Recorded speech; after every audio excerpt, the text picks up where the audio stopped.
Food preparation workers work in cafeterias and restaurants under the direction of cooks, chefs, and food service managers.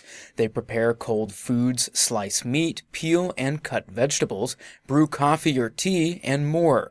When needed, they retrieve food, clean and put away equipment, and unload deliveries. They may also use kitchen equipment such as dishwashers, blenders, slicers, or grinders. Some food preparation workers stock and operate soda machines, coffee makers, and espresso machines. The work is often strenuous.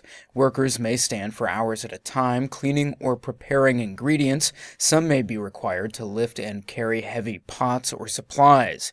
In fast-paced kitchens, staff must work together to ensure dishes are prepared quickly and properly.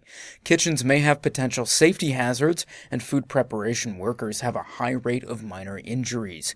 To reduce risks, workers often wear gloves, aprons, and non-slip shoes. About half of food preparation workers work part-time. Early mornings, late evenings, weekends, and holiday shifts are common.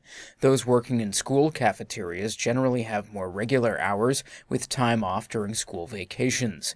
Seasonal employment is also available. Food preparation workers typically learn through on-the-job training that covers how to handle and prepare food, as well as basic sanitation and workplace safety regulations. No formal education or previous work experience is required.